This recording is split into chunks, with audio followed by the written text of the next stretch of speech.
कुछ नए बच्चे हैं आज?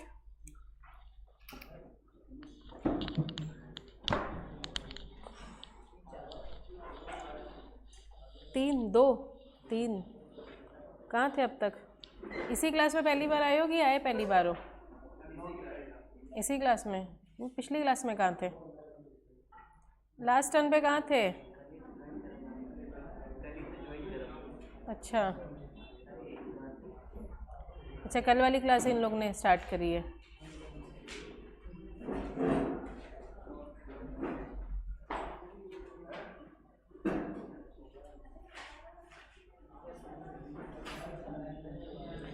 क्या बात है, तुम घूम क्यों रहे हो?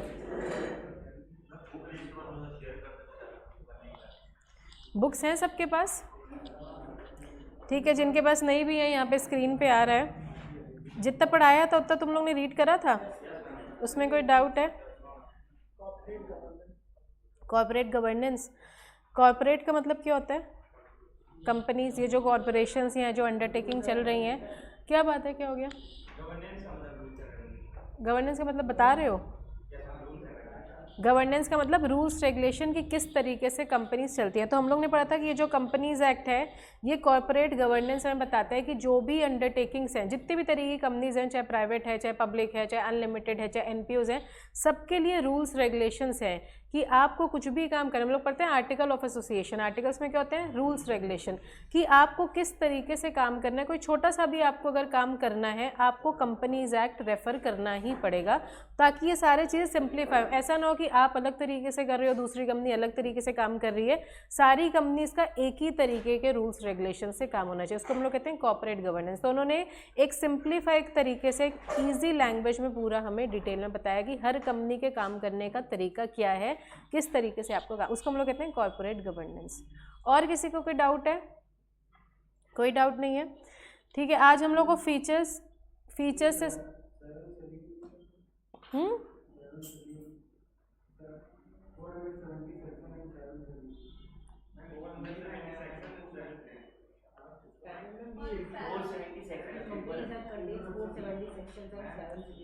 इसमें क्या है?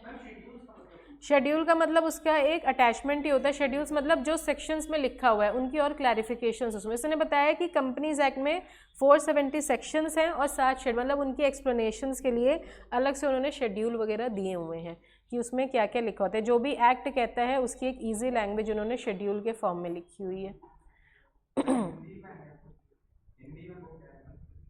हिंदी में बुक है? आप लोग, अच्छा आप लोग की हिंदी में है, तो आप लोग को ये समझ में आ रहा है जो पढ़ा रहे हैं? आप लोग एग्ज़ाम हिंदी में दोगे? अच्छा, ऑप्शन है हिंदी में देने का।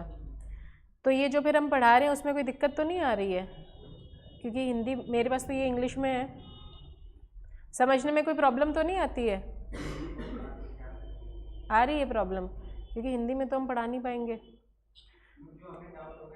हाँ, वो आप जो भी टॉपिक या जो भी पॉइंट वगैरह आपको ना समझ, क्योंकि एक्सप्लेन तो हम हिंदी में ही करते हैं। कोई भी टॉपिक या कोई भी पॉइंट आपको नहीं समझ में आता वो आप मेरे से क्लास के बाद पूछ। कितने बच्चे हिंदी वाले हैं? ठीक है, तो आप लोग क्लास के बाद वो पूछ लेना, ठीक है। तो हम लोग को फीचर्स ऑफ कंपनी से स्टार्ट करना है। कंपनीज हम लोग ने पढ़ा था कि कंपनीज एक्ट में हम लोग अपने आप को रजिस्टर कराते हैं, आरओसी की ऑफिस में हम लोग अपने आप को रजिस्टर कराते हैं। रजिस्टर कराने का फ़ायदा क्या होता है? हम लोग को ये जो फीचर्स हम लोग ने पढ़े थे हेडिंग्स की, सेपरेट लीगल एंटिटी, कंपनी एक अलग इंसान है, लॉ की नज़रों हम लोग ने पढ़ा था। In the contemplation of law की नज़रों में रजिस्ट्रेशन के बाद कंपनी अलग हो जाती है और कंपनी के लोग कौन होते हैं? जो उनके शेयर होल्डर्स वगैरह होते हैं वो अलग हो जाते हैं। जो भी काम होता है कंपनी के नाम से होता है। कल को आप रिलायंस में कहीं पे भी जॉब करोगे, अपॉइंट आपको रिलायंस का बोर्ड या एमडी वगैरह आपका इंटरव्यू लेके आपको अपॉइंट करेगा, लेकिन आप ये नहीं बोलोगे कि रिलायंस के एमडी ने हमें अपॉइंट किया, आप बोलोगे रिलायंस पे हम काम करते हैं, रिलायंस ने हमें अपॉइंट किया है। आपका जो कॉन्ट्रैक्ट बनेगा उसमें ऊपर लिखा होगा कि आप रिलायंस के एम्प्लॉई हो। तो कंपनी का जो भी काम है वो कंपनी के अपने नाम से चलता है। तो कंपनी और कंपनी के जो लोग हैं, उनका बोर्ड है, उनके एमडी हैं, उनका स्टाफ है, वो अलग अलग होते हैं। लेकिन हम लोग ने क्या पढ़ा था? In the eyes of law की नज़रों में कंपनी अलग है, उसके नाम से कॉन्ट्रैक्ट होते हैं। कंपनी दूसरों के ऊपर केस कर सकती है अपने खुद के नाम से। केस भले ही उनके वकील करते हैं, लेकिन ये नहीं बोला जाता कि रिलायंस के वकील ने उनके वकील पे केस किया, रिलायंस ने उसके ऊपर केस किया। हम भी रिलायंस के ऊपर केस हम लोग पढ़ते हैं, it can sue other and it can be sued. Sue का मतलब क्या होता है? केस करना। हम उसके ऊपर केस कर सकते हैं उसके नाम पे, वो हमारे ऊपर केस कर सकती है। परपेचुअल सक्सेशन हम लोग को पता है, मतलब परपेचुअल मतलब नेवर एंडिंग, सक्सेशन मतलब आगे बढ़ना। लोग आएंगे जाएंगे, मैनेजमेंट पूरा चेंज हो जाएगा। आज हम लोग बोर्ड हैं, कल को पूरा अलग होगा। आज हम लोग शेयर होल्डर हैं, कल को बिल्कुल अलग होगा, लेकिन कंपनी नहीं मरेगी। क्यों? क्योंकि वो एक आर्टिफिशियल पर्सन है। इस एक्ट में उसका इनकॉर्पोरेशन हुआ था, इसी एक्ट में वाइंडिंग अप का प्रोसेस है। वो वाइंडिंग अप का प्रोसेस अपना के आरओसी के ऑफिस में उसका रजिस्ट्रेशन कैंसिल होता है और उसकी डेथ हो जाती है। इसको हम लोग कहते हैं डिसोल्यूशन ऑफ कंपनी, उसकी डेथ। तो जिस एक्ट में वो बनी है उसी एक्ट में उसकी डेथ होगी। तो हम लोग कहते हैं परपेचुअल सक्सेशन, लोग आएंगे जाएंगे, इसका कंपनी पे कोई फर्क नहीं पड़ेगा। लिमिटेड लायबिलिटी, जो सबसे बड़ा एडवांटेज है वो क्या है? Limited liability. लिमिटेड का मतलब एक लिमिट है और लायबिलिटी का मतलब कितना आपको दूसरे को पे करना है। आपको उतना ही पे करना है जितने के शेयर्स आपने खरीदे हैं और आपने पे नहीं करा। मतलब जितने भी आपके अनपेड शेयर्स, अगर 100 रुपये के शेयर्स हैं, पूरा 100 पे कर चुके हो, कंपनी कर्जे में डूब जाए, कुछ भी हो जाए, आप एक सिंगल पैसा नहीं पे करोगे। 100 रुपये के शेयर्स हैं, आपने 60 रुपये पे करें तो आपकी लायबिलिटी केवल 40 है। तो वो है हमारा लिमिटेड लायबिलिटी, जो हमें सोल प्रोप्राइटर और पार्टनरशिप में एडवांटेज नहीं मिलता है कि हम जितने भी अच्छे से बिजनेस चलाएं, लेकिन हम कभी भी ये नहीं सोच सकते हैं कि हमारा कभी नुकसान नहीं होगा। नुकसान कभी भी हो सकता है। जब सोल प्रोप्राइटर और पार्टनरशिप में नुकसान होता है तो हमारी पर्सनल प्रॉपर्टी भी अटैच होती है। हमने कल भी लास्ट टाइम में बताया था कि लॉ में अटैचमेंट टर्म यूज है, जब्त करना टर्म यूज नहीं है। अटैच का मतलब क्या होता है? सीज कर लेना, आपकी प्रॉपर्टी जब्त कर लेना। तो जहां जहां पर भी अटैचमेंट टर्म आएगा मतलब होता है आपकी पर्सनल प्रॉपर्टी जब्त कर ली जाएगी आपके कर्जे को पे करने के लिए। लेकिन कंपनी में क्या है? लायबिलिटी लिमिटेड है, क्योंकि कंपनी और कंपनी के लोग अलग हैं। जो काम चल रहा है वो कंपनी के नाम से जब चल रहा है तो हम कहते हैं नुकसान तो कंपनी का हुआ है ना, तो कंपनी की प्रॉपर्टी आप बेचो, कंपनी के एसेट बेचो। लोगों की पर्सनल लायबिलिटी केवल उतनी है जितने के शेयर्स उन्होंने खरीदे हैं और अभी पे नहीं करा। अगर शेयर्स फुल्ली पेड हैं वो कुछ भी पे नहीं करेंगे। इसीलिए हम लोग का 1% कंपनी का कॉन्सेप्ट आया था, जो हमने आपको बताया था। 1% कंपनी मतलब हम लोग अपनी सोल प्रोप्राइटरशिप को भी कंपनीज एक्ट में रजिस्टर करा लेते हैं। उतनी ही फ्लेक्सिबिलिटी से काम चलेगा जितनी फ्लेक्सिबिलिटी से पहले था। पहले भी सोल प्रोप्राइटर में हम ही काम कर रहे थे, अब भी हम ही करेंगे। बस रजिस्ट्रेशन से फ़ायदा क्या हुआ? पहले हमारी लायबिलिटी अनलिमिटेड थी। अगर सोल प्रोप्राइटर का नुकसान हुआ, बिजनेस भी बिकेगा, घर भी बिकेगा, ज्वेलरी भी बिकेगी, गाड़ी भी बिकेगी, सब बिक जाएगा जब तक वो कर्जा पे नहीं कर देता। अब उसने अपने आप को कन्वर्ट करा लिया, तो सबसे बड़ा एडवांटेज क्या मिला? Limited liability. अब केवल उसका बिजनेस बिकेगा, उसकी पर्सनल प्रॉपर्टी नहीं बिकेगी। वैसे ही हम लोग पार्टनरशिप को भी कन्वर्ट करा लेते हैं, किसमें? एलएलपी में। कन्वर्ट कराने का मतलब ये नहीं कि दूसरा एक तरीका है, बस अपने आप को जब हम रजिस्टर करवा लेते हैं एज एलएलपी, तो वहाँ पे भी लायबिलिटी पार्टनर्स की क्या होती है? अनलिमिटेड। उनकी पर्सनल प्रॉपर्टी भी अटैच हो सकती है, लेकिन अब उन्होंने किसमें कन्वर्ट करा लिया? एलएलपी में। तो सबसे बड़ा एडवांटेज जो मिला कंपनीज एक्ट में अपने आप को कन्वर्ट कराने का, वो है लिमिटेड लायबिलिटी का। हम लोग पढ़ते हैं कि कंपनी एक पर्सन है, लेकिन हम लोग ने टर्म पढ़ा था in the contemplation of law, मतलब in the eyes of law. हमारी नज़रों में वो केवल एक चार दीवारी है और वहाँ पे लोग जो काम करते हैं हम उनके साथ इंटरैक्ट करते हैं, चार दीवारी से हम इंटरैक्ट नहीं करते हैं। तो लॉ की नज़रों में वो केवल इंसान है, लेकिन फिर भी उसको काम करने के लिए ह्यूमंस की ज़रूरत पड़ती है। उसके हाथ पैर दिमाग कौन है? उसका बोर्ड, उसके एमडी, उनके एम्प्लॉयज़, वो केवल लॉ की नज़रों में इंसान है। तो company can act through human agency. वो पर्सन है लेकिन आर्टिफिशियल पर्सन है, तो इसीलिए उसको काम करने के लिए नेचुरल पर्सन की ज़रूरत पड़ती है। कंपनी अपने नाम से कॉन्ट्रैक्ट करती है। स्यू का मतलब केस करना लोगों के ऊपर अपने नाम से, एंड कैन बी स्यूड, लोग उसके ऊपर उसके नाम से केस कर सकते हैं। तो ये सारी चीज़ें हम लोग और इलेबोरेशन में पढ़ेंगे। क्या होगा?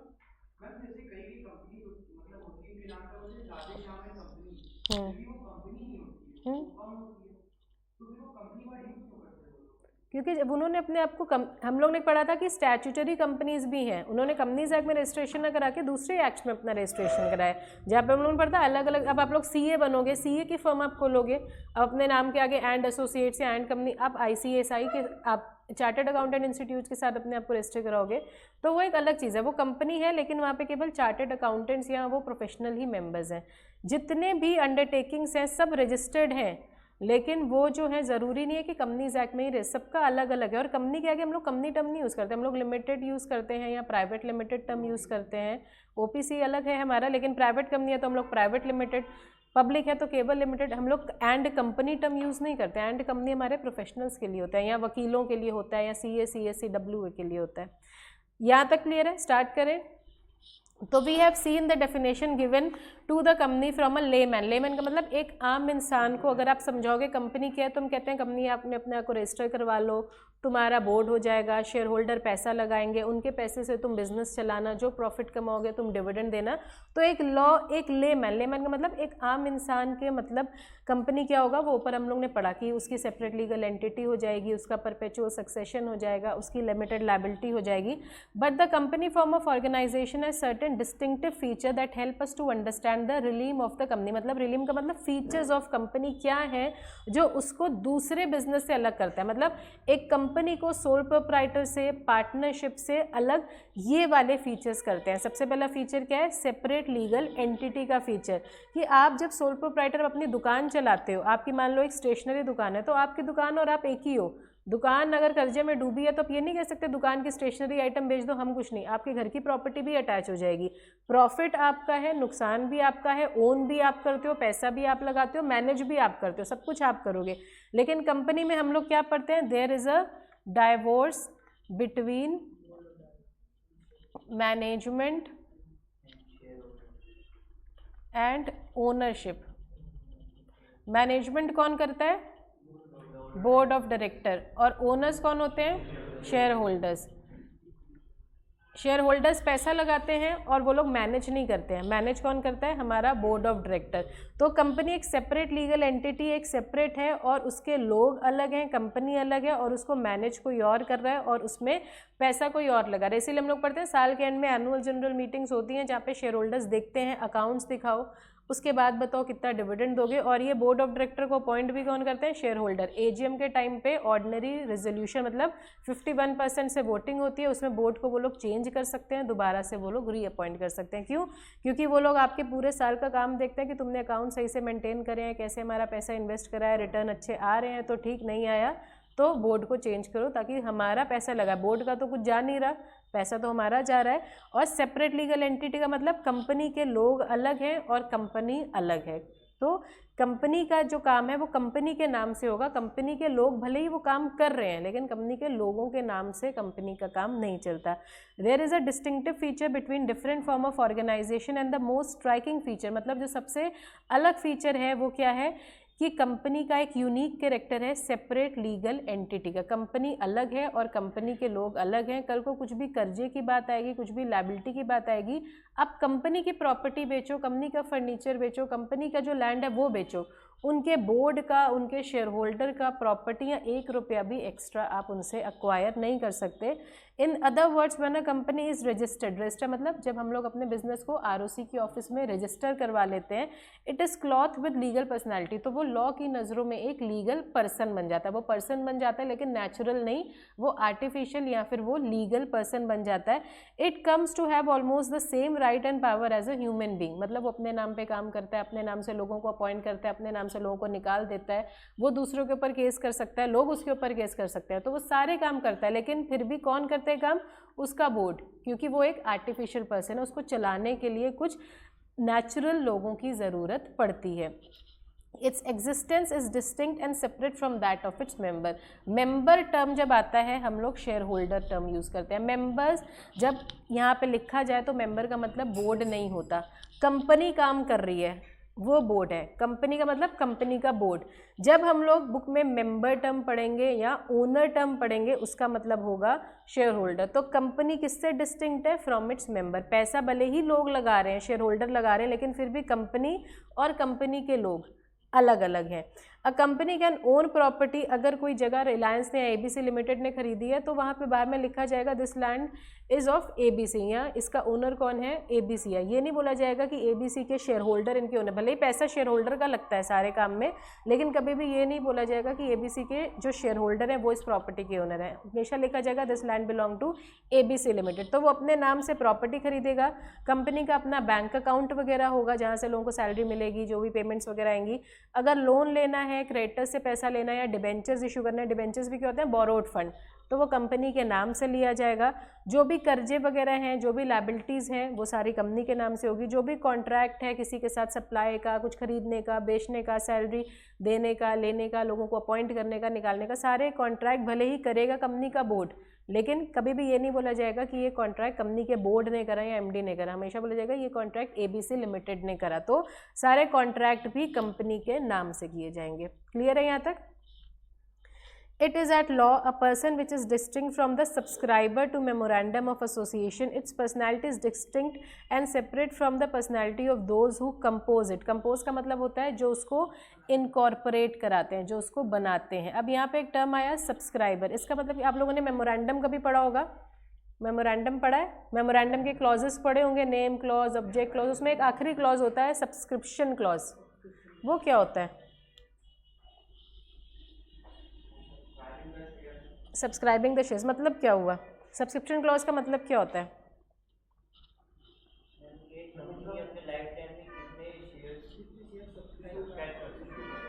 नहीं,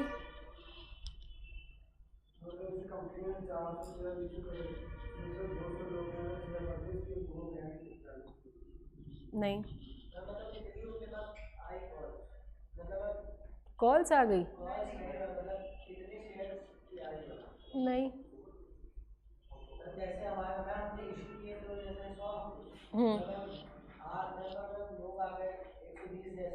तो ओवर सब्सक्रिप्शन में चले गए। सब्सक्राइबर टू मेमोरेंडम का मतलब क्या होगा? मेमोरेंडम तो पढ़ा हुआ है, तुम लोग कह रहे हो हाँ। नहीं, बोर्ड तो शेयर खरीदता ही नहीं है। बोर्ड की तो बात, जब सब्सक्राइबर की बात आ रही है तो वो तो शेयर होल्डर ही है। बोर्ड तो बिल्कुल अलग चीज़ हो गई। सब्सक्राइबर टू मेमोरेंडम होता है, आप लोगों ने पढ़ा होगा प्राइवेट कंपनी मिनिमम कितने लोगों से बनती है? प्राइवेट कंपनी में मिनिमम कितने लोग होते हैं? 2। पब्लिक कंपनी में कितने लोग होते हैं?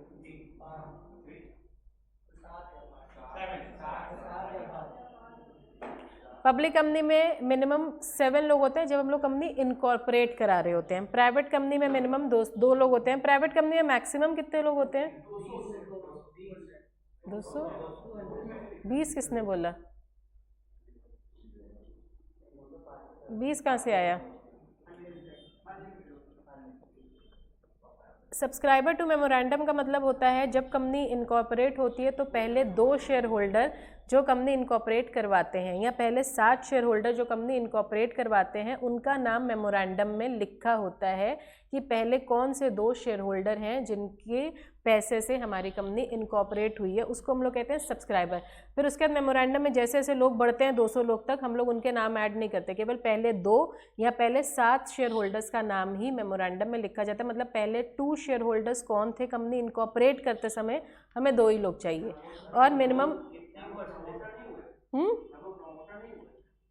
प्रमोटर तो अलग चीज़ हो गई। प्रमोटर क्या होता है? कौन करता है वैसे? कंपनी बनवाता कौन है? कौन करता है ये काम?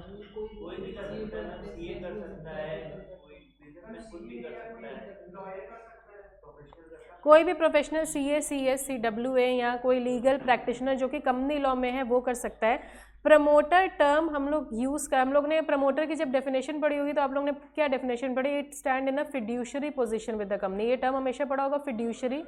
फिड्यूशरी का मतलब क्या? फिड्यूशरी का मतलब क्या होता है?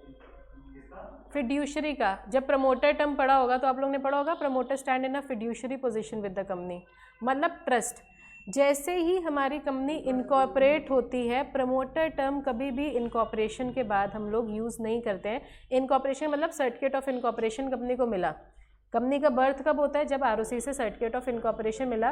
प्रमोटर का जो कॉन्सेप्ट है वो तभी तक का है। प्रमोटर टर्म हम लोग कंपनी बनने के बाद कभी नहीं, जैसे हमने कंपनी बनानी, हमने और इन्होंने मिलकर सोचा कंपनी बना लिया। हम लोग बहुत पुराने दोस्त हैं, अभी तक हम लोग पार्टनरशिप में काम कर रहे थे। अब हम लोग ने कहा कि ये कंपनी में अपने आप को रजिस्टर करवा लेते हैं।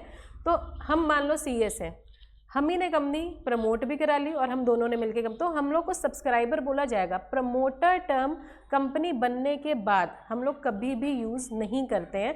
तो हो सकता है जो प्रमोटर है वो शेयर होल्डर भी है, हमने अपनी कंपनी बनाई और हमारे पास वकील की या सीए की या सीएस की डिग्री भी है, तो हमने खुद ही। अब कंपनी प्रमोट कराने में, इनकॉर्पोरेट कराने में होना क्या है? केवल फॉर्म्स बने, नेम क्लॉज, सिचुएशन का फॉर्म, आरओसी की फीस वगैरह दी, सारी फॉर्मेलिटीज़ फुलफिल करी, ऑनलाइन ही सारे काम है। वहीं से हमें ऑनलाइन सर्टिफिकेट ऑफ इनकॉर्पोरेशन मिल गया हमारी कंपनी। तो ये सारे काम करता कौन है? सीए, सीएस या सीडब्ल्यूए। क्योंकि एमसीए की साइट में आप जाते हो तो आपके पास लॉगिन आईडी और पासवर्ड होना चाहिए। तो वो सबको नहीं मिलता, केवल प्रोफेशनल्स को मिलेगा। तो हम सीएस हैं, हम ही ने प्रमोट कर दिया और हम ही शेयर होल्डर बन गए। लेकिन सब्सक्राइबर प्रमोटर हो सकता है, हमेशा नहीं। हम लोग प्रैक्टिस में हम लोग बहुत सारी कंपनी इनकॉर्पोरेट कराते हैं, तो हम लोग सारी कंपनी में इन्वेस्टमेंट नहीं करते हैं। हमने ये सारे फॉर्म फाइलिंग करी, हमने अपनी फीस ली, बाकी आप जानो, आपके लोग जाने। हम हो भी सकते हैं, नहीं भी हो। ऐसा नहीं है कि प्रमोटर शेयर होल्डर हो। प्रमोटर का मतलब जिसके पास आप जाते हो, हमारी कंपनी रजिस्टर करा दो, क्योंकि सबको तो नॉलेज नहीं है कि कंपनी कैसे बनती है, और सब लोग आरओसी के पास जा भी नहीं सकते। ज़्यादातर सीएस ही जाता है, सीए भी बहुत कम ही जाते हैं, या फिर जो लीगल प्रैक्टिशनर है, कोई वकील है जो कंपनी लॉ में ही काम कर रहा है, वो सीए CWA भी जल्दी जल्दी नहीं प्रमोट करवाते हैं। तो ज़रूरी तो नहीं है कि हम लोग इतनी सारी कंपनी प्रमोट करते हैं तो सारी कंपनी में हम पैसा भी लगाएं। हमने आपके 4 फॉर्म भरने हैं, हमने 4 फॉर्म भरे, हमने अपनी फ़ीस ली और आपका नाम सब्सक्राइबर में डाला, तो वो होता है सब्सक्रिप्शन। मतलब पहले 2 लोग, और अगर पब्लिक कंपनी बन रही है तो पहले 7 लोग। मेमोरेंडम में केवल 2 या 7 लोगों का ही नाम होगा, उसके बाद अनलिमिटेड लोग होंगे। मेमोरेंडम चेंज नहीं होता है हमारा, वही में कभी ऑब्जेक्ट क्लॉज चेंज करना है, नेम क्लॉज, वो अलग बात है। सब्सक्रिप्शन क्लॉज कभी भी चेंज नहीं होता। तो वो होता है सब्सक्राइबर, मतलब जिन लोगों ने कंपनी बनाई, को किसने बनाई, सब्सक्राइबर टू मेमोरेंडम।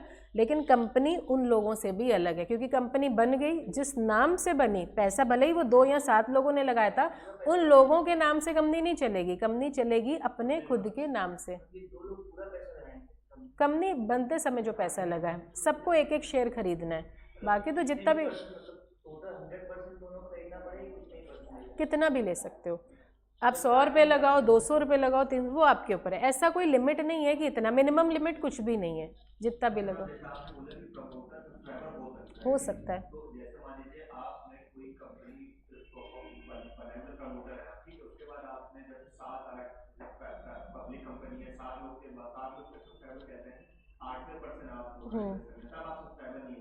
सब्सक्राइबर का मतलब जिनका नाम मेमोरेंडम में है। हम सब्सक्राइबर हैं क्योंकि हमने शेयर खरीदे हैं, लेकिन subscriber to memorandum, subscriber to memorandum का मतलब जो पहले 2 लोग in case of private company और पहले 7 लोग इन केस ऑफ पब, केवल उनका नाम मेमोरेंडम। बाकी कंपनी में एक बुक होती है रजिस्टर ऑफ मेंबर्स। मेंबर का मतलब क्या हुआ, हमने बताया शेयर होल्डर। जैसे जैसे शेयर होल्डर्स आते हैं उनका नाम रजिस्टर ऑफ मेंबर में लिखा जाता है। तुम कब आए, तुम्हारे पास कितने शेयर थे, तुमने और खरीदे, तुमने कब कितने ट्रांसफर करे, तुम्हारे नाम पे शेयर्स ट्रांसफर हो गया, वो सारी एंट्री रजिस्टर ऑफ मेंबर में होती है। इन लोगों का नाम भी उसमें होगा। लेकिन सब्सक्राइबर टू मेमोरेंडम का मतलब क्या हुआ, पहले 2 और पहले 7, सारे हम सब लोग सब्सक्राइबर्स हैं क्योंकि हमने कंपनी के शेयर, सब्सक्राइबर टू शेयर्स है। लेकिन सब्सक्राइबर टू मेमोरेंडम का मतलब क्या है, पहले 2 share holder in case of private company और पहले 7 share holder in case of public company. ये 2-3 टर्म्स हैं जो बहुत कन्फ्लिक्टिंग है, प्रमोटर, शेयर होल्डर और board of director. Promoter term हमेशा याद रखना, प्रमोटर टर्म कभी भी कंपनी जैसे ही सर्टिफिकेट ऑफ इनकॉर्पोरेशन आया, प्रमोटर टर्म हम लोग यूज़ नहीं करते। और प्रमोटर की डेफिनेशन कहीं पर भी आप देखोगे, फिड्यूशरी टर्म हमेशा होगा कि ही स्टैंड इन अ फिड्यूशरी। मतलब आप हमारे पास कंपनी बनवाने के लिए आए, आपको नॉलेज नहीं थी तो आपने बोला मैम आप हमारे लिए कंपनी बनवा दो, तो हम कंपनी बनवाएंगे, हम बोलेंगे इतनी फीस लगेगी, ये वाला फॉर्म भरना है, ये तो आप तो हम पे भरोसा कर रहे हो ना कि हाँ इनको पता है तभी तो ये कंपनी इनको। कल को अगर उसमें कुछ भी प्रॉब्लम आएगी तो हम पकड़े जाएंगे, क्योंकि मेमोरेंडम में जिसने कंपनी प्रमोट कराई है उसका साइन जाता है। क्योंकि आप तो एक लेमैन हो, आपको तो नहीं पता कंपनी कैसे बनानी है, तभी तो आप किसी और के पास गए थे हमारी कंपनी इनकॉर्पोरेट करवा दो। तो वो प्रमोटर टर्म अलग है, उसका नाम सब्सक्राइबर्स में नहीं आता, वो हमारा अलग से जाता है विटनेस में या जो भी हमारा बंदा है जिसने कंपनी बनाई है उसमें। तो प्रमोटर टर्म अलग है, शेयर होल्डर टर्म अलग है, मैनेजमेंट टर्म हमारा अलग है। बच्चे अभी तक इसी में कंफ्यूज हो जाते हैं एग्जीक्यूटिव में जाते जाते कि मैनेज कौन कर रहा है, शेयर होल्डर कौन है। एंड टाइम तक बच्चों को यही नहीं समझ में आता कि मैनेजमेंट टीम कौन है और शेयर होल्डर्स कौन है। क्लियर हुआ ये? जो हमारा सब्सक्रिप्शन क्लॉज बनता है वो 4 कॉलम्स में बनता है। सबसे पहले कॉलम में आता है आपका नाम, आपका एड्रेस, आपका जो भी फ़ोन नंबर वगैरह है वो आएगा। इसमें आता है नंबर ऑफ शेयर्स, आपने 2 शेयर लिए, 3 शेयर लिए, मतलब ये पहला सब्सक्राइबर है, यहाँ पे 2 सब्सक्राइबर, इसके आगे इसके शेयर्स। तीसरे कॉलम में जाता है साइन, आपका साइन, और आखिरी कॉलम में जाता है विटनेस। विटनेस का मतलब जो बंदा आपका प्रमोटर है, क्योंकि उसकी प्रेजेंस में ये करना होता है। तो यहाँ पे जो भी आपका CS है उसका साइन, एक ही बंदे का साइन। अगर हमारी ये पब्लिक कंपनी का है तो यहाँ पे 7 लोगों का जाएगा। नाम, पता, फ़ोन नंबर, ईमेल आईडी देना चाहो, बिजनेस भी काफ़ी लोग बताते हैं कि आप वो आप दे सकते हो। नाम, पता और फ़ोन नंबर मैंडेटरी है। बगल वाले कॉलम में आप उसका साइन, उसके जितने शेयर्स हैं उसके बाद वाले कॉलम में उसका साइन जाता है। जिसने कंपनी प्रमोट कराई है, 2-3 CS के पास थोड़ी जाओगे। 15,000 फीस हम लोग लेते हैं केवल वो 4 फॉर्म भरने की। अब कोई बेवकूफ़ थोड़ी है, वही 4 फॉर्म भरने की 2 बार फीस क्यों दोगे?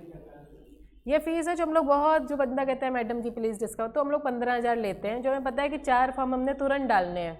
प्रैक्टिस में यही तो फ़ायदा है कि 2-3 लोग भी अगर महीने में हमारे पास आते हैं कंपनी इनकॉर्पोरेट कराने के लिए, तो हमारे पास वो 30,000 रुपये आ गए। तो 15,000 एक नॉर्मल फीस होती है।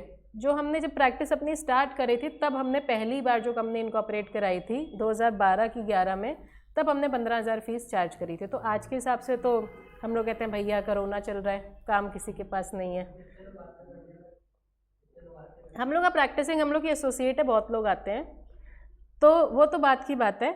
तो हम एक नॉर्मल बता रहे हैं, तो आप एक ही बंदे से कराओगे ना कंपनी इनकॉर्पोरेट, एक ही बंदा करेगा, तो यहाँ पे उस एक ही बंदे का साइन, फिर उसका मेंबरशिप नंबर और उसका नाम जाता है, बस ये आता है। और यहाँ पे नंबर ऑफ जो शेयर होल्डर्स है, ये मिनिमम फीस होती है जो एक नॉर्मल CS आपसे चार्ज करेगा। तो कल को बनाना तो इससे ज़्यादा फीस मत देना, नॉर्मल फीस है जो हमारे ऑफिस में चार्ज की जाती है। यहाँ तक क्लियर है? तो ये है हमारे सब्सक्राइबर टू मेमोरेंडम। तो it is at law a person which is different from subscriber to memorandum of association, its personality is distinct and separate from जो भी पर्सनैलिटी जो उसको कंपोज करता है। कंपोज कौन कर रहा है? शेयर होल्डर जो कंपनी बना रहे हैं, कंपनी उनके नाम से नहीं चलती, कंपनी सेपरेट लीगल एंटिटी आपने बना दी, आपको सब्सक्राइबर बोला जाएगा, आपको शेयर होल्डर बोला जाएगा, आपके नाम से कंपनी नहीं चलेगी। कंपनी का जो नेम क्लॉज में नाम लिखा हुआ है, कंपनी उसी नाम से चलती है। उसके बाद आता है even members can contract with the company, acquire right against it or incur liability for the debts of the company, only creditor can sue it and not its member। तो क्रेडिटर कौन होता है? जिससे कंपनी ने कर्जा लिया हुआ है। अब यहाँ पे क्या लिखा है? मेंबर्स भी कंपनी के साथ कॉन्ट्रैक्ट कर सकते हैं। मतलब कंपनी को मान लो किसी प्रॉपर्टी की ज़रूरत है और हमारे पास एक लैंड पड़ा हुआ है, तो हम कंपनी की कहते हैं ठीक है आपको तो खरीदनी है, आप हमारी प्रॉपर्टी खरीद लो।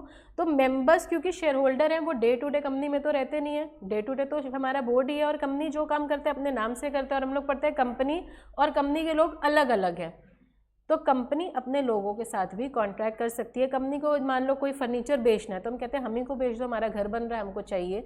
या कंपनी को कोई सेकंड हैंड कोई चीज़ चाहिए, हम कहते हैं हमारे पास पड़ी है, आपको अपने एम्प्लॉयज़ के लिए कोई व्हीकल चाहिए, हमें बेचनी है, आप ले लो। तो लेकिन जब हम केस करते हैं केवल क्रेडिटर, अब क्या हमारे मेंबर्स हैं वो क्रेडिटर्स भी हो सकते हैं? मेंबर्स क्रेडिटर्स हो सकते हैं पक्का? क्योंकि हम मेंबर हैं, हमने शेयर्स खरीदे हैं, कल को कंपनी को लोन चाहिए, हम लोन भी दे सकते हैं कंपनी को।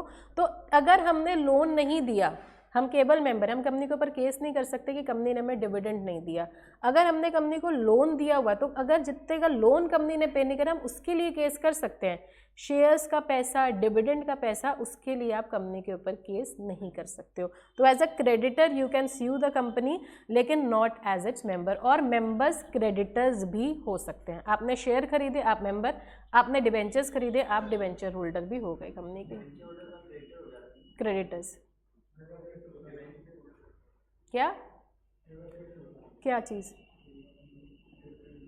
डिबेंचर्स का मतलब पता है? बोरोड फंड को हम लोग कहते हैं डिबेंचर्स, मतलब कंपनी ने लोन लिया हुआ है। अगर आप किसी से लोन लेते हो, आपको महीने में कमाई हो ना हो, ब्याज तो आपको देनी ही पड़ेगी। और डिविडेंड का क्या होता है? अगर पैसा आता है कंपनी में, जब प्रॉफिट आता है, company as a dividend distribute नहीं करती है। कंपनी में जो प्रॉफिट आता है, पहले क्रेडिटर्स की पेमेंट होती है, जो भी डिबेंचर्स वगैरह होते हैं उनकी पेमेंट होती है। अगर पिछले साल का कोई लॉस वगैरह था वो सेट ऑफ किया जाता है, टैक्सेस पे किए जाते हैं। उसके बाद पैसा बचता है तो प्रेफरेंस शेयर होल्डर्स को जो फिक्स रेट दिया जाता है। फिर अगर पैसा बचा तो इक्विटी को दिया जाएगा, नहीं बचा तो इक्विटी को पैसा नहीं मिलता। और मान लो आपको 5 साल तक डिविडेंड नहीं मिला, आप कंपनी के ऊपर केस नहीं कर सकते हो। हाँ, अगर आप क्रेडिटर हो, मतलब कंपनी ने आपसे लोन लिया है और कंपनी आपको ब्याज पे नहीं कर रही है, आप केस कर सकते हो कि आपने हमसे लोन लिया है, हमको हमारी ब्याज। तो एज अ क्रेडिटर और मेंबर कंपनी को लोन भी दे सकते हैं, क्योंकि हम लोग ने क्या पढ़ा, मेंबर्स कंपनी के साथ कॉन्ट्रैक्ट कर सकते हैं। तो आप लोन का कॉन्ट्रैक्ट भी कर सकते हो, जरूरी थोड़ी है कि चीज़ खरीदने बेचने का कॉन्ट्रैक्ट, तो आप लोन का कॉन्ट्रैक्ट करो। तो मेंबर्स अगर क्रेडिटर्स भी हैं तो जो लोन का अमाउंट कंपनी ने पे नहीं करा उसके लिए आप केस करो, जो डिविडेंड का अमाउंट कंपनी ने पे नहीं करा उसके लिए आप केस नहीं कर सकते हो।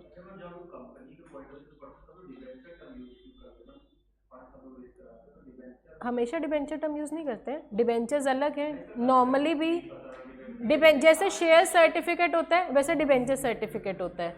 कंपनी लोन लेते समय केवल डिबेंचर्स नहीं करती है, आपके पास पैसा है आपने इन्वेस्ट करना है, आप केवल बैंक में तो पैसा नहीं लगाते, आप एफडी भी कराते हो, आप पोस्ट ऑफिस भी जाते हो, आप कुछ भी, ये सारे हैं क्या इन्वेस्टमेंट के तरीके। वैसे ही जब कंपनी लोन लेती है, कंपनी डायरेक्टली पर्सनल लोन भी लेती है, कोई डिबेंचर्स, क्योंकि डिबेंचर्स में रेट ऑफ इंटरेस्ट थोड़ा कम होता है जो कंपनी को पे करे। आज के टाइम पे डिपॉजिट्स एक नया टर्म आया है, कंपनी उस तरीके से भी पैसा रेस, बहुत सारे तरीके हैं, और ये सारे क्रेडिटर्स की ही डेफिनेशन। क्रेडिटर्स में हमारे depositors, debenture holders, normal creditors, ये सब लोग इंक्लूडेड होते हैं। किसको डाउट था?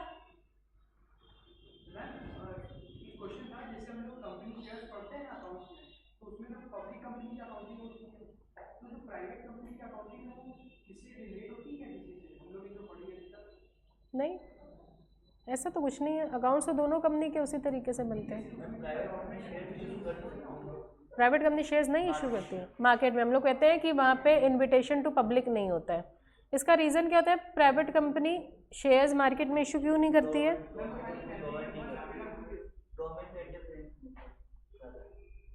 क्योंकि हम लोग पढ़ते हैं प्राइवेट कंपनी के शेयर होल्डर्स कितने होते हैं, मैक्सिमम 200 होते हैं। आप लोग जब शेयर्स इशू करती है कंपनी, तो कंपनी क्या, कौन सा डॉक्यूमेंट इशू करती है, लोग उसको देखते हैं फिर कंपनी में इन्वेस्ट करते हैं, प्रोस्पेक्टस। प्रोस्पेक्टस हम लोग पढ़ते हैं कि एक पब्लिक डॉक्यूमेंट है। प्रोस्पेक्टस न्यूज़पेपर में, प्रोस्पेक्टस का मतलब ये नहीं कंपनी सबको देती है, न्यूज़ में आप म्यूचुअल फंड की एडवर्टीजमेंट देखते हो, वो एक प्रोस्पेक्टस है। आप न्यूज़पेपर में देख रहे हो, आप कहीं पे पैम्फलेट टंगा हुआ देख लिया आपने, कहीं पे होर्डिंग देख लिया, वो होर्डिंग 200 लोग तो देखेंगे नहीं, 300 ने देखा, 400 ने देखा, 500 ने देखा। अब मान लो 300 लोगों ने वो प्रोस्पेक्टस देखा, ऑनलाइन एडवर्टीजमेंट हम लोगों ने देखी, और 300 लोगों ने अप्लाई किया। मैक्सिमम कितने लोगों को कंपनी दे सकती है, 200 को। अगर किसी की एप्लीकेशन गलत है तो कंपनी ने रिजेक्ट कर दी। मान लो 30 लोगों की एप्लीकेशन में कुछ दिक्कत आई, कंपनी ने रिजेक्ट कर दी। 270 लोगों की एप्लीकेशन बिल्कुल सही है। अब कंपनी इनको दे रही है शेयर और हमारा नाम कंपनी ने रिजेक्ट कर दिया, तो हम लड़ेंगे नहीं, भाई उसको क्यों दे रहे हो, हमें क्यों नहीं दे रहे हो, हमारी एप्लीकेशन में कुछ गलती है, ठीक है, आपने जो बोला कि एप्लीकेशन के साथ इतना पैसा दो, हमने वो भी दिया, जो आपने चीज़ें बोली हमने शायद, तो इसको शेयर मिल रहे हैं और हमें नहीं मिल रहे, ऐसा क्यों? तो इसीलिए हम लोग कहते हैं प्रोस्पेक्टस क्या है, पब्लिक डॉक्यूमेंट है। पब्लिक में 200 लोग भी दे सकते हैं, 1000 लोग भी देख सकते हैं और अप्लाई कर सकते हैं। जिनकी एप्लीकेशन गलत है वो तो ठीक है, जिनकी सही है तो आप क्या बेसिस दोगे कि तुम्हें शेयर दे रहे हो तुमको नहीं दे रहे? इसीलिए प्राइवेट कंपनी में कभी भी प्रोस्पेक्टस इशू नहीं होता है। प्राइवेट कंपनी में जो हम लोग इशू करते हैं प्रोस्पेक्टस, उसको हम लोग बोलते हैं private placement offer document. Private company कभी भी प्रोस्पेक्टस इशू नहीं करती है। प्राइवेट कंपनी को जब शेयर्स इशू करने होते हैं वो अपने जान पहचान के 200 लोगों को ही शेयर, जान पहचान मतलब ये शेयर होल्डर है कह रहे हैं हमारे भैया को भी शेयर दिलवा दो, कोई डायरेक्टर है वो कह रहे हैं हमारी सिस्टर को शेयर दिला दो, मतलब जान पहचान के मैक्सिमम 200 लोग। इसलिए आप लोग कभी भी प्राइवेट कंपनी में ये नहीं देखते हो लिखा होता है शेयर इशू नहीं करती, आप कहते हो there is a restriction to invite public to subscribe to the shares. हम लोग पब्लिक को कभी भी इन्वाइट नहीं करते, क्योंकि पब्लिक क्या है, वो 200 नहीं है, पब्लिक तो अनलिमिटेड है, कोई भी बंदा आ सकता है। तो पब्लिक कंपनी प्रोस्पेक्टस इशू करती है, private company private placement offer document issue करती है। इसका हमारा फॉर्म आता है PAS 3, वो हम लोग सब चीज़ों के फॉर्म्स हैं, जो भी हम लोग चीज़ें पढ़ते हैं सबके फॉर्म्स हैं। Private company private placement offer document अपने जान पहचान के 200 लोग, मैक्सिमम 200। हमें 50 शेयर्स इशू करने हैं इस समय, हमें 60 शेयर्स इशू करने हैं, हमें 70 शेयर्स इशू करने हैं, हम उतने जान पहचान के लोगों को ही देंगे। तो वो होता है हमारा प्रोस्पेक्टस। IPO तो इनिशियल पब्लिक, वो बिल्कुल अलग चीज़ पे आप लोग जा रहे हो, आप लोग बिल्कुल टॉपिक से भटक रहे हो। IPO जब हमें अपनी कंपनी को लिस्ट कराना होता है वो होता है इनिशियल पब्लिक ऑफरिंग, फिर FPO होता है फर्दर पब्लिक ऑफरिंग। पहली बार अपने आप को लिस्ट करा के दोबारा जितनी बार भी हम लिस्ट कराते हैं उसको हम लोग फर्दर पब्लिक, वो अलग चीज़ है, वो इतना डिटेल में ना जाओ क्योंकि फिर हम लोग टॉपिक से ही भटक जाते हैं, बहुत सारी फालतू की चीज़ें हम लोग पढ़ रहे हैं। यहाँ तक क्लियर है? इससे रिलेटेड कोई डाउट है? तो यहाँ पे उसके बाद आता है a member does not even have a insurable interest in the property of the company. तो यहाँ पे केस लॉ है कि अगर मेंबर ने कुछ इंश्योरेंस भी करा रखा है तो इंश्योरेंस कभी भी मेंबर को नहीं मिलेगा, क्योंकि जो भी लायबिलिटी है वो कंपनी की ही है। तुमने अपने पर्सनल के लिए कुछ भी अगर इंश्योरेंस कराया, तुम पर्सनल प्रॉपर्टी के लिए इंश्योरेंस कराओ।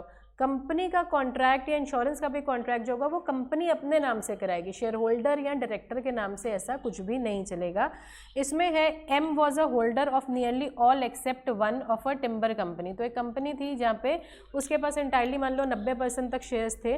तो एक बंदा था, उसके पास बहुत सारे शेयर्स थे, he was a major creditor, और उसने कंपनी को लोन भी दे रखा था, तो वो क्रेडिटर भी हो गया कंपनी का। M insured the company's timber in his own name. तो उसने इंश्योर, हम शेयर होल्डर भी हैं और हम क्रेडिटर भी हैं, क्योंकि हमने बहुत ज़्यादा, तो उसने क्या किया, इंश्योरेंस करा लिया कि कल को अगर कुछ भी नुकसान हुआ तो हमें पैसा पूरा मिल जाए इंश्योरेंस कंपनी से।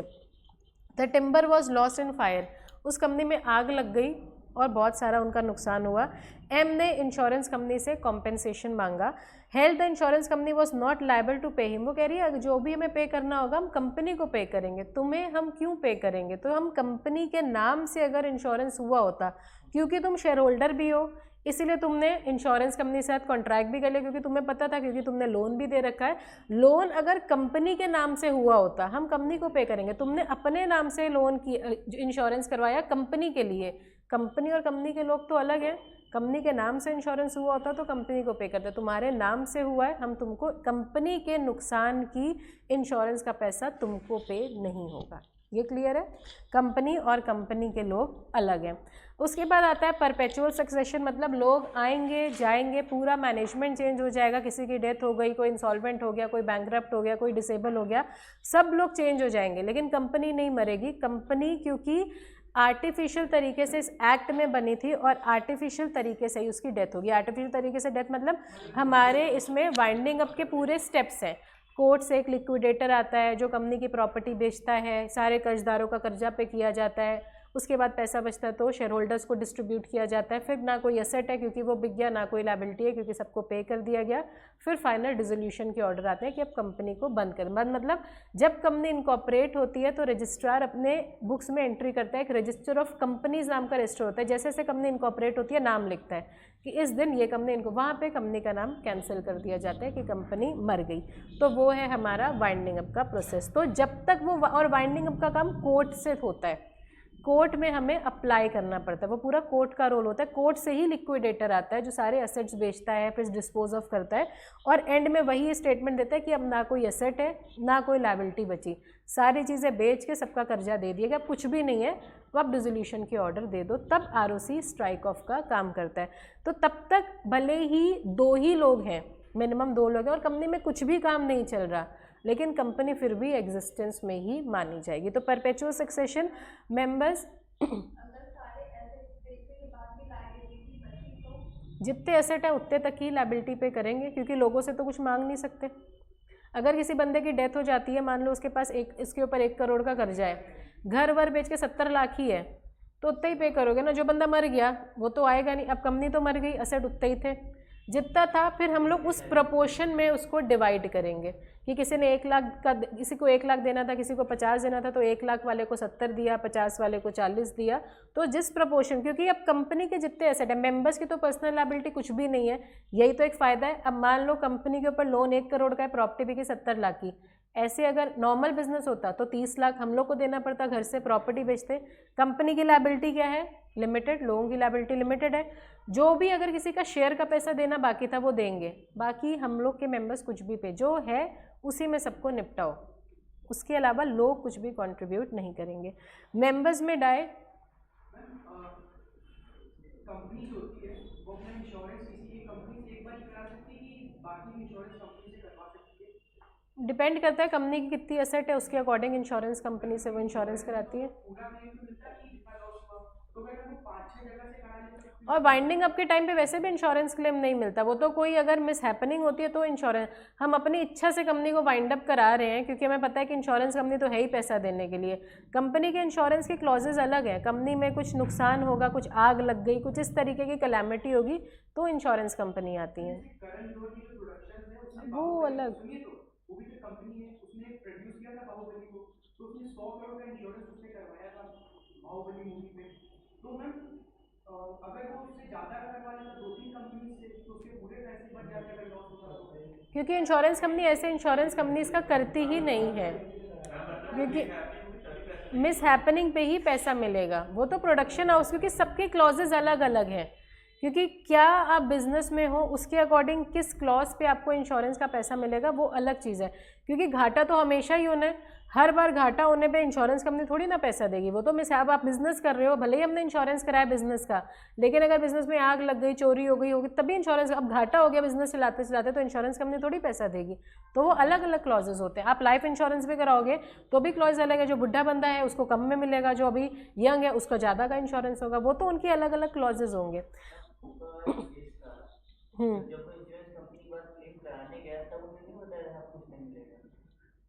अब वो तो केस लॉ है, वो बुक में है, उन्होंने एग्जाम्पल दिया। अब ऐसा असली में केस हुआ नहीं है, क्योंकि अगर ऐसे सही में हुआ होता तो ऐसा नहीं है। वो एक उन्होंने एक एग्जाम्पल आपको दिया हुआ है कि ऐसा क्रिएटर नहीं कर सकता। अगर आप मेंबर हो, क्रिएटर भी हो, कंपनी के लिए आप इंश्योरेंस नहीं करा सकते, आप अपनी पर्सनल प्रॉपर्टी के लिए कराओगे। मेंबर्स में डाई और change but the company goes on till it is wound up on the ground specified by the act. तो हमारे कोर्ट के द्वारा ही कंपनी वाइंड अप होती है, और उसमें ग्राउंड्स होते हैं कि कब कब कंपनी को वाइंड करवाया जा सकता है। तो आपको कंपनी को वाइंड अप करवाना है तभी आपकी कंपनी की डेथ होगी, नहीं तो मेंबर्स आज जो है कल को बिल्कुल अलग हैं, बोर्ड आज जो है कल को बिल्कुल अलग है, लेकिन कंपनी अपनी अलग सेपरेट लीगल एंटिटी है, कंपनी चलती चली जाएगी। The shares of a company में चेंज हैंड्स, चेंज हैंड मतलब हम लोग आज शेयर होल्डर हैं, कल को बिल्कुल कोई दूसरा बंदा शेयर होल्डर है, but that does not affect the existence of the company. लेकिन उससे कंपनी के चलने पर कोई भी फर्क नहीं पड़ेगा।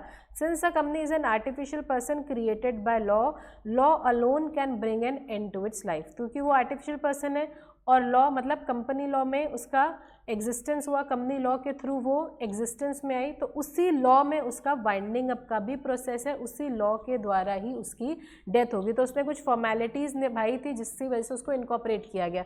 अब उसको कुछ फॉर्मेलिटीज़ करनी है जिसमें उसका वाइंडिंग अप का काम होगा। तो कंपनी को इनकॉर्पोरेट कराया था प्रमोटर ने, कंपनी को वाइंड अप करवाते हैं लिक्विडेटर्स, जो कोर्ट की तरफ से ही आते हैं, ऑफिशियल असाइन नहीं, लिक्विडेटर अलग होते हैं। Its existence is not affected by the death और इंसॉल्वेंसी ऑफ अ मेंबर। लोगों की डेथ से, लोगों की बैंक्रप्सी से, लोगों के आने जाने से, डिसेबिलिटी से कंपनी के एग्जिस्टेंस में कोई भी फर्क नहीं पड़ेगा, कंपनी चलती चली जाएगी। Many companies in India are in existence over 100 year. This is possible only due to the fact that the company has a perpetual succession.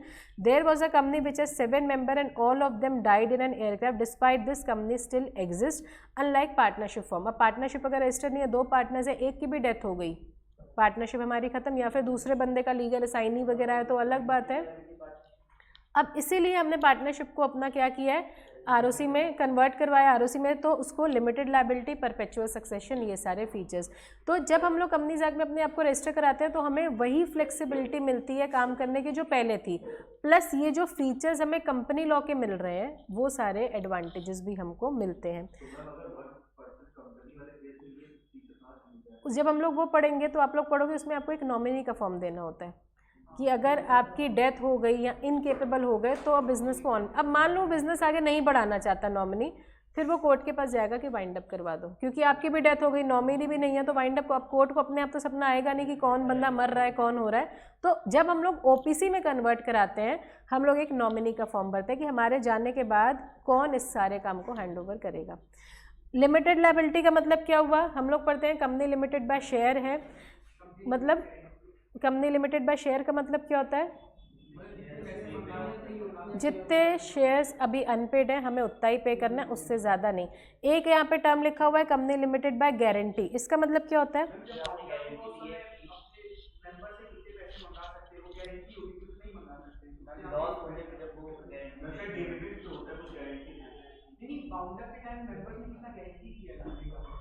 तो ये गारंटी का अमाउंट केवल हम वाइंडिंग अप के टाइम दे सकते हैं।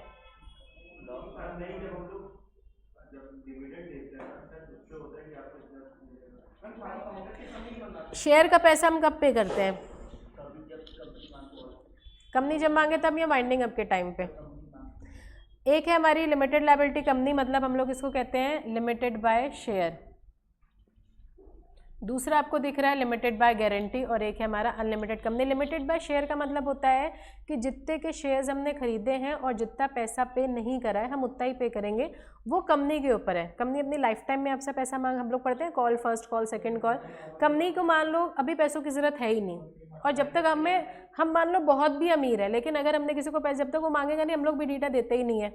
भले ही मेरे पास बहुत रुपया पड़ा हुआ है लेकिन उसने मांगा नहीं, हमने दिया नहीं, तो कंपनी वाइंडिंग अप के टाइम पे मांग सकती है। लेकिन या फिर वाइंडिंग अप के टाइम के पहले आप अगर कंपनी छोड़ रहे हो तो आपको शेयर रिडीम कराने हैं, तो आपका उतना पैसा कटता है। तो जो लिमिटेड बाय शेयर होती है कंपनी, वो अपने चलते चलते भी कॉल्स मांग सकती है और जब कंपनी चल रही है, कंपनी बहुत वेल्दी कंपनी, उसको पैसों की ज़रूरत नहीं है, कंपनी वाइंडिंग, क्योंकि वाइंडिंग अप में बहुत ज़्यादा खर्चा हो जाता है, एसेट बेचे जाते हैं, क्रेडिटर को पे करना है, बहुत सारा खर्चा, लिक्विडेटर की भी फीस है, तो कंपनी आपसे वाइंडिंग अप के टाइम पे भी मांग सकती है। और अगर आप पहले ही अपने सारे शेयर्स ट्रांसफ़र कर रहे हो तो वो सारा जो, अगर आपके पेड ही अभी कम है तो उसी हिसाब से आपको भी पेमेंट मिलती है।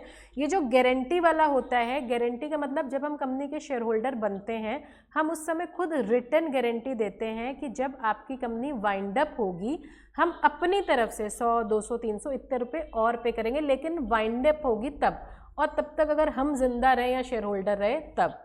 लेकिन अब कंपनी को मान लो चलते चलते पैसों की ज़रूरत है, कंपनी को कुछ नुकसान हो रहा है, कंपनी को पैसों की ज़रूरत, कंपनी के लिए वाइंडिंग अप के टाइम पे मत देना, अभी दे दो, कंपनी नहीं कर सकती। क्यों? क्योंकि हमें चलना तो प्रॉपर लॉ के अकॉर्डिंग है। तो यहाँ पे क्या लिखा, only when the company goes in liquidation. Liquidation का मतलब क्या होता है, वाइंडिंग अप का प्रोसेस। तो ये जो लिमिटेड बाय लायबिलिटी है, कंपनी अपने चलते चलते भी मांग सकती है, वाइंडिंग अप के टाइम पे, और जब भी कंपनी कॉल करेगी आपको पे करना ही करना है, ना मांगे ना, तो जब आप शेयर होल्डरशिप से कभी ना कभी तो हटोगे तब तो वो लेगी वाइंडिंग। और अगर नहीं भी आपसे लेती है तो क्या होता है, वाइंडिंग अप के टाइम पे शेयर होल्डर्स को उनका पैसा लौटाया जाता है। आपने 100 रुपये के शेयर लिए, पे ही 70 करे, तो आपको भी तो 70 ही मिलेगा ना, उससे ज़्यादा तो मिलेगा नहीं। और लिमिटेड बाय गारंटी का मतलब हमने रिटर्न गारंटी दी थी कि वाइंडिंग अप के टाइम पे शेयर का पैसा तो आपको देना ही देना है, प्लस हम ये एडिशनल देंगे आपको। लेकिन कब? केवल वाइंडिंग अप के टाइम पे। कंपनी आपसे, जब कंपनी रन कर रही है कंपनी, तब आपसे ये पैसा कभी भी डिमांड नहीं कर सकती है, वो केवल आपसे शेयर्स का पैसा ही मांग सकती है। वाइंडिंग अप के टाइम पे देना ही देना है, देना ही देना है। उसके बाद अगर कंपनी के पास सरप्लस बचता है, वो तो शेयर होल्डर्स को डिस्ट्रीब्यूट किया ही जाता है, वो तो आपको दिया ही जाएगा। ज़रूरी नहीं है, लेकिन अगर हमारे होते हुए वाइंड अप हुई तो हम देंगे 2-2, 3-300 साल, वो कंपनी के ऊपर है। कंपनी मान लो कह रही है कि अगर आप गारंटी देते हो तो हम आपको नॉर्मल से ज़्यादा डिविडेंड देंगे या एडिशनल राइट्स वगैरह देंगे, ऐसे तो हम भी नहीं देते हैं। अगर कुछ एडिशनल राइट्स हमें मिलते हैं तभी हम देते हैं, और हमें पता भी है दे दो, वाइंडिंग अब पता नहीं कब होगा, तब तक हम पता नहीं रहेंगे नहीं रहेंगे, तो फ़ायदा अभी तो लो।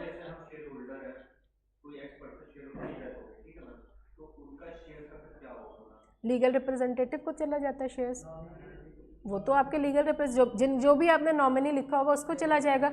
वो शेयर रखना चाहे तो ठीक है, कंपनी जो भी आपका लीगल रिप्रेजेंटेटिव होता है, जब आप शेयर होल्डर बनते हो आपको फॉर्म भरना होता है हमारा नॉमिनी का। मान लो किसी भी बंदे की डेथ होगी, उसके शेयर्स उसके नॉमिनी को दिए गए, कंपनी पूछती है आपको शेयर्स चेक, काफ़ी लोग हैं शेयर्स में इंटरेस्ट नहीं, हम कहते हैं नहीं भैया हमें ये सब चीज़ें रखनी नहीं है। अगर आप कहते हो नहीं शेयर्स हमारे नाम पे ट्रांसफ़र कर दीजिए, तो उस पर, या वो कहते हैं आप किसी और को बेच दीजिए, हमें आप पैसा दे, आज के टाइम पे जो भी शेयर के वैल्यू है आप हमें देते हो, उनको पैसा मिल जाता है।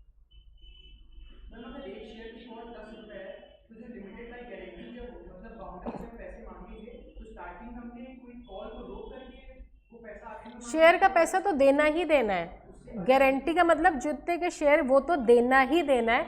लेकिन कंपनी ने आपको कुछ एडिशनल राइट्स बोले कि हम ये देंगे, एक्स्ट्रा वोटिंग राइट देंगे, या डिविडेंड अगर सबको मिल रहा है इतना, तो जिन्होंने गारंटी ली उनको 2% एक्स्ट्रा मिलेगा, लेकिन वाइंडिंग अप के टाइम पे आपको इतना हमको देना पड़ेगा।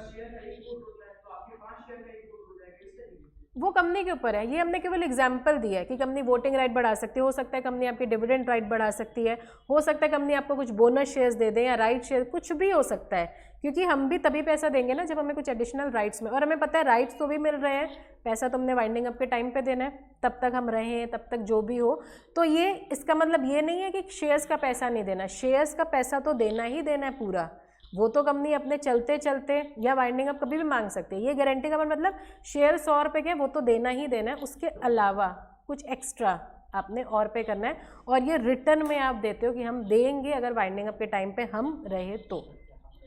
हम होंगे तभी, हमारे लीगल रिप्रेजेंटेटिव ने तो गारंटी ली नहीं थी, तो हमने अगर गारंटी लिया तो हम ही दें। हमारे लीगल रिप्रेजेंटेटिव्स के ऊपर ये बर्डन नहीं, जो काम हम कर रहे हैं उसका लायबिलिटी हमारी है, और किसी के हाथ में केवल हमारे शेयर्स जा रहे हैं, वो गारंटी का अमाउंट पे नहीं करेंगे। तो the liability of member depend upon the kind of the company of which he is a member. तो जिस कंपनी के मेंबर हैं, लिमिटेड लायबिलिटी के हैं या अनलिमिटेड के हैं, अनलिमिटेड वाली कंपनी एग्जिस्टेंस में नहीं होती है, क्योंकि हम लोग ऐसी कंपनीज के मेंबर नहीं बनते। अनलिमिटेड का मतलब कंपनी का कर्जा अगर नहीं पे किया तो हमारी पर्सनल प्रॉपर्टी भी अटैच हो जाएगी, ऐसी कंपनीज नहीं है। Thus in case of limited liability company the debt of a company in totality do not become the debts of the shareholder. Company के डेट्स कंपनी के खुद के हैं, शेयर होल्डर के नहीं है। कंपनी के शेयर होल्डर उतना ही पे करेंगे जितने के शेयर्स उन्होंने खरीदे हैं और अभी तक पे नहीं करा। तो जब भी कंपनी कॉल करेगी आपको वो पेमेंट करनी है। The liability of member of a company is limited to the extent of the nominal value of shares held by the him. तो शेयर होल्डर्स की नॉमिनल लायबिलिटी वैल्यू कितनी है? जितने के शेयर्स उन्होंने खरीदे हैं और अभी तक जितना अनपेड है। अगर हम पूरा का पूरा पे कर चुके हैं, हमारी लायबिलिटी कुछ भी नहीं है। In no case can the shareholder be asked to pay anything more than the unpaid value of shares। जितनी अनपेड है केवल उतना, उससे ज़्यादा कंपनी कर्जे में डूब जाए। मान लो पिछले 50 साल से शेयर होल्डर हो, लाखों रुपए डिविडेंड ले चुके हो, कंपनी अगर आपसे 10,000 भी मांगेगी, हम कहेंगे हम पे नहीं करेंगे, क्योंकि हमारा पूरा शेयर जो है वो फुल्ली पेड है। In case of company limited by guarantee, the members are liable only to the extent of the amount guaranteed by him and that too only when the company goes into liquidation। मतलब केवल winding up के time पे ही company आपसे वो पैसा मांगेगी। जब company काम कर रही है as a going concern, company आपसे वो पैसा डिमांड नहीं कर सकती है। केवल ये वाला पैसा कंपनी डिमांड करेगी, ये आपसे डिमांड नहीं करेगी। और एक होता है हमारा अनलिमिटेड लायबिलिटी, मतलब अगर आप ऐसी कंपनी के मेंबर हो, ऐसा कुछ सरप्राइज नहीं है, मेमोरेंडम में लिखा होता है कि ये अनलिमिटेड कंपनी है। मतलब अगर कंपनी को पे करके कर्जा पूरा नहीं हुआ तो आपकी पर्सनल प्रॉपर्टी अटैच होगी। ऐसी कंपनीज एग्जिस्टेंस में नहीं है। कंपनी ही होती है, लेकिन मान लो कल को कुछ नुकसान हुआ, वैसे तो कंपनी की प्रॉपर्टी बेची जाएगी, शेयर होल्डर की नहीं बिकती है। इसमें अनलिमिटेड का मतलब शेयर होल्डर की भी प्रॉपर्टी बिक जाएगी। कंपनी लॉ ने सब चीज़ें बता दी हैं, आप बनाना चाहो बना सकते हो, इसलिए हमने पहले ही बोला ऐसी कंपनीज एग्जिस्टेंस में नहीं है। एग्जाम्पल नहीं है, उन्होंने कंपनी लॉ में सब कुछ दिया हुआ है, क्लॉजेस सब दे रखे हैं। कल को किसी का दिमाग फिर बनाना चाहे बना दे। HUF का भी है, लेकिन आज के टाइम पे HUFs कोई है नहीं। लेकिन HUF का टर्म जब आप लोग पढ़ते हो, हमेशा से पढ़ते हो हिंदू अनडिवाइडेड फैमिली, लेकिन उसका भी कोई एग्जाम्पल नहीं। उन्होंने क्लॉजेस सब दे रखे हैं, लेकिन काफ़ी इसमें क्लॉजेस हैं जिसका कोई काम नहीं है। लोग हैं, कुछ भी कर सकते हैं, उन्होंने बता दिया है, बनाना चाहो बना लो। मेंबर भी तो ढूंढो ना जो अपनी पर्सनल प्रॉपर्टी बेचना चाहेंगे कंपनी का कर्जा पे करने के लिए।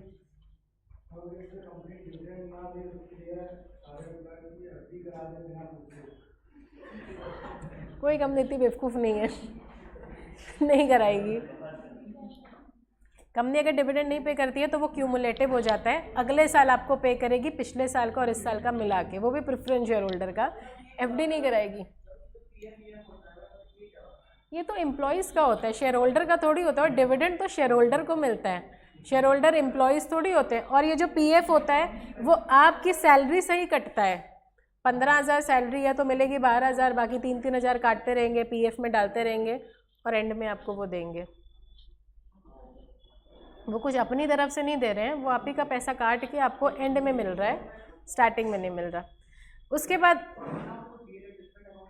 उसके बाद आता है हमारा आर्टिफिशियल लीगल पर्सन, जो हम लोग ने पढ़ा कंपनी पर्सन है, लेकिन वो एक लीगल पर्सन है, मतलब वो लॉ की नज़रों में पर्सन है और वो एक आर्टिफिशियल पर्सन है, क्योंकि लॉ कह रही है वो पर्सन है, हमारे लिए वो केवल एक चार दीवारी है। हम लोग जब बात करते हैं, हम कंपनी से बात नहीं करते, हम तो कंपनी के लोगों से बात करते हैं। हमारा जब अपॉइंटमेंट होता है, कंपनी का तो मुँह है नहीं कि हमसे क्वेश्चन पूछे, कंपनी का बोर्ड या कंपनी का जो पैनल होता है या MD वो हमसे इंटरव्यू ले रहे होते हैं। हमें कुछ भी क्वेरी है या केस करना है, हम कंपनी के लोगों के ऊपर केस करते हैं, लेकिन नाम होता है कि हमने कंपनी के ऊपर केस करा। क्यों? क्योंकि वो पर्सन है, लेकिन लॉ की नज़रों में हमारे लिए वो एक आर्टिफिशियल लीगल एंटिटी है। A company is a artificial person as it is created by a process other than natural birth, क्योंकि उसका आर्टिफिशियल बर्थ हुआ था, फॉर्म्स का रजिस्ट्रेशन करा के उसको सर्टिफिकेट ऑफ इनकॉर्पोरेशन मिला और वो एग्जिस्टेंस में आई। इट इज़ अ लीगल और जुडिशियल, जुडिशियल का मतलब लीगल, लॉ की नज़रों में, क्योंकि it is created by law. It is a person since it is cloth with all the right of an individual. उसको पर्सन इसलिए बोला गया क्योंकि उसके पास वो सारी राइट्स हैं, सारी पावर्स हैं जो एक बंदे के पास होती है कि आप अकाउंट खुलवा लो, लोगों के ऊपर केस कर दो, कॉन्ट्रैक्ट कर दो, अपने नाम पे प्रॉपर्टी खरीदो, अपने नाम पे लोगों को हायर करो, निकाल दो, प्रॉपर्टी बेच दो। इसीलिए उसको सारी राइट्स एक इंडिविजुअल के मिली हैं, लेकिन उसको चलाने के लिए हमें नेचुरल पर्सन चाहिए होते हैं। Further the company being a separate legal entity can own property, तो उसके पास वो सारी पावर्स और राइट्स हैं जो एक नॉर्मल इंसान के पास होती हैं। वो अपने नाम पे प्रॉपर्टी खरीदता है, अपने नाम पे बैंक अकाउंट ऑपरेट करता है, अपने नाम पे लोन ले सकता है, लायबिलिटी इनकर कर सकता है, कॉन्ट्रैक्ट सेंटर कर सकता है किसी भी तरीके के। इवन मेंबर कैन कॉन्ट्रैक्ट, ऊपर हम लोग ने पढ़ा, मेंबर्स कंपनी के साथ किसी भी तरीके का कॉन्ट्रैक्ट कर सकता है, लोन लेने का, देने का, कोई चीज़ खरीदने का, बेचने का, किसी भी चीज़ का कॉन्ट्रैक्ट हमारे खुद के लोग कंपनी के साथ कर सकते हैं। It can sue and can be sued, वो दूसरों के ऊपर केस कर सकती है, लोग उसके ऊपर केस कर सकते हैं। It can do everything which any natural person can do except to be send in jail, jail वो नहीं जा सकती है। आगे हम लोग एक टर्म पढ़ेंगे, lifting of the corporate wheel. अब क्या पर्दा उठाना, हम लोग अब अभी तक ये पढ़ रहे थे जो काम होता है कंपनी के नाम से होता है, तो जो पेनल्टीज होती हैं वो कंपनी के अकाउंट से दी है। लेकिन कोर्ट कहता है ठीक है कंपनी ने गलती करी क्योंकि कंपनी एक पर्सन, लेकिन कंपनी का दिमाग तो है नहीं। कंपनी का दिमाग कौन है? बोर्ड है। इसीलिए आप लोग जब भी कंपनी की कॉमन सील लगाते हो तो अपना साइन करते हो। बैंक्स में भी हमने एग्जाम्पल दिया था, जो बंदा स्टैंप लगाता है जब आप पैसा जमा या निकलवाने जाते हो, वो अंदर स्टैंप लगाता है, नीचे अपना भी साइन करता है, क्योंकि कल को अगर वो डॉक्यूमेंट गलत हो तो बैंक के अकाउंट से जो फाइन है वो नहीं जाएगा, सारे एम्प्लॉयज़ के ऊपर फाइन नहीं लगेगा। जिस बंदे ने वो गलती करी है, काम भले हम कहते हैं यार SBI ने हमारे साथ धोखा करा, लेकिन SBI का दिमाग नहीं था, उसके एम्प्लॉय का दिमाग था। तो वही वो कहते हैं कि जेल कंपनी नहीं जाती है, जिस बंदे ने, इसीलिए इसको हम लोग कहते हैं lifting of the corporate wheel. हम कंपनी के नाम से टैक्सेस इवेड कर रहे हैं, कंपनी के नाम से धोखे कर रहे हैं, तो कंपनी लॉ फिर इस चीज़ को उठाता है कि भले ही कंपनी अपने नाम से कॉन्ट्रैक्ट करती है, लेकिन कंपनी का दिमाग तो चलता नहीं है। तो किसका दिमाग है? जिसने साइन करा गलत, उसके ऊपर पेनल्टी लगाई जाती है, उसको जेल भेजा जाता है। तो कंपनी को जेल नहीं भेजा जा सकता। As a company is an artificial person, it can act only through some human agency. Company person है, लेकिन हमेशा से हम लोग पढ़ रहे हैं वो एक आर्टिफिशियल पर्सन है, वो एक जुडिशियल पर्सन है, वो एक लीगल पर्सन है। तो क्योंकि वो एक लीगल पर्सन है, आर्टिफिशियल पर्सन, उसका खुद का हाथ पैर दिमाग नहीं है, तो उसके हाथ पैर दिमाग कौन है? ह्यूमन। उसका बोर्ड, उसके एम्प्लॉयज़, उनके MD, उनके मैनेजर, उनके CEO। Directors can not control affair of the company and act as its agency. लेकिन डायरेक्टर को हम लोग कंपनी का एजेंट नहीं कहते हैं, उनके बीच में प्रिंसिपल और एजेंट का रिलेशन है कि बोर्ड के जो भी हम लोग पढ़ते हैं, एजेंट ने जो भी गलती करी प्रिंसिपल लायबल है। लायबल नहीं, क्यों? क्योंकि lifting of the corporate wheel वाला भी प्रिंसिपल है। कंपनी का जहाँ जहाँ पर भी कॉमन सील होता है, 2 डायरेक्टर्स का साइन होता है, और अगर कंपनी में कंपनी सेक्रेटरी है तो एक डायरेक्टर और एक कंपनी सेक्रेटरी का साइन जाएगा। तो कल को कुछ भी गलती हुई तो यही 2 लोग पकड़े जाएंगे जिनका वहाँ पे साइन था।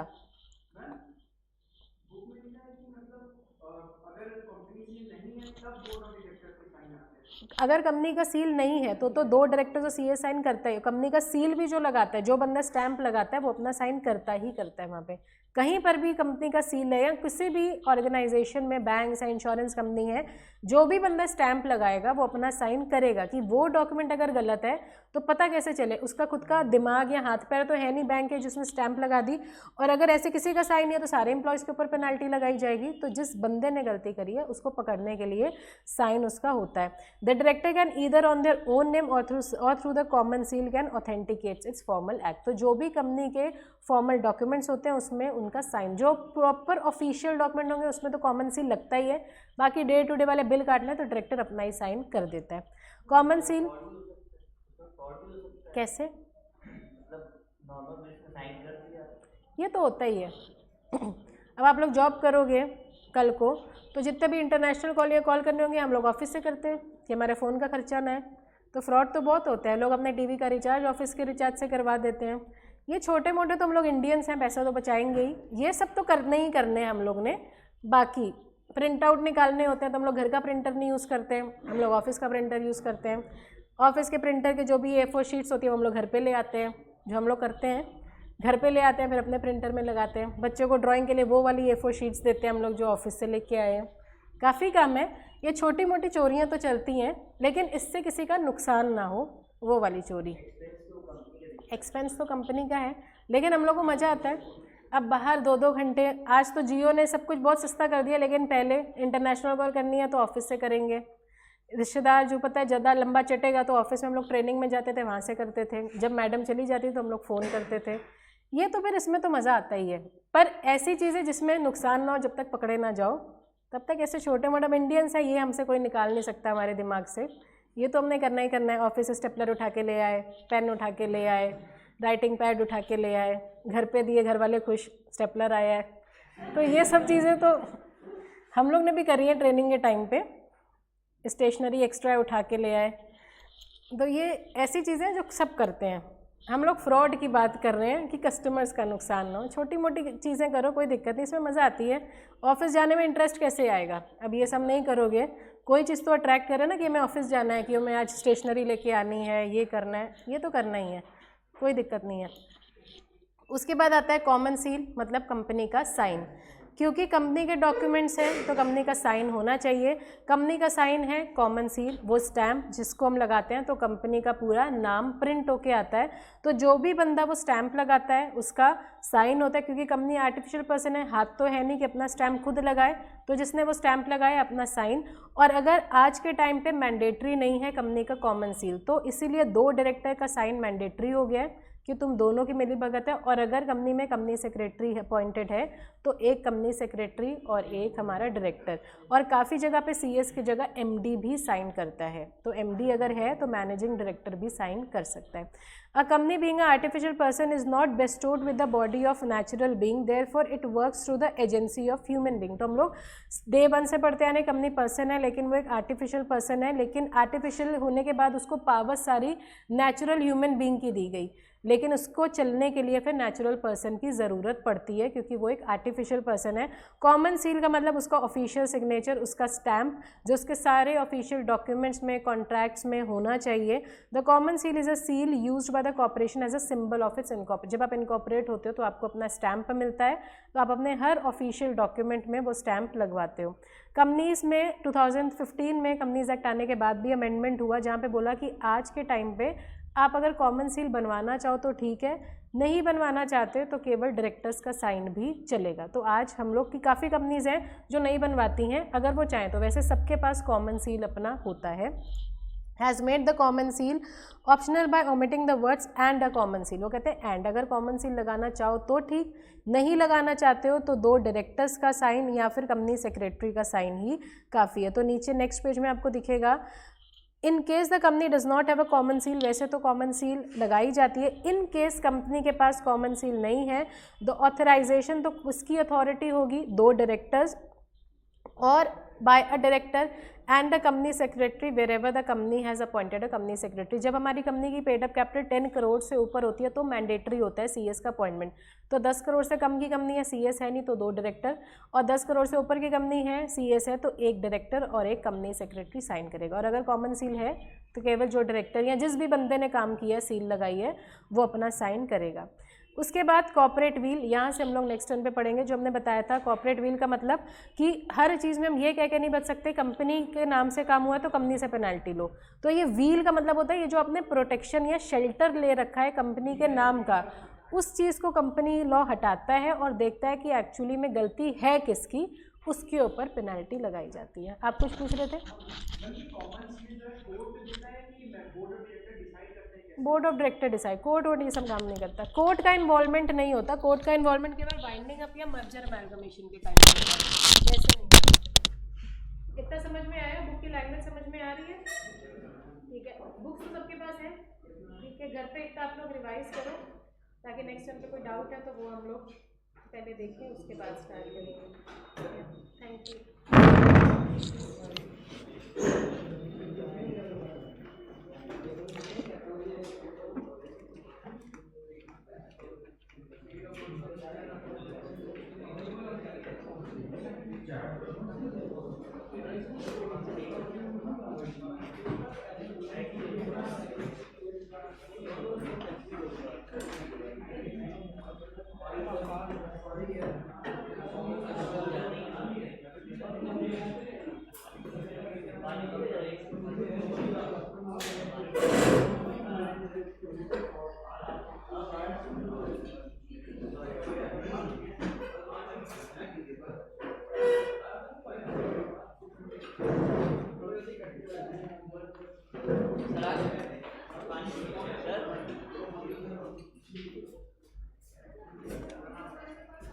ये क्लासेस डायरेक्ट चल रही है।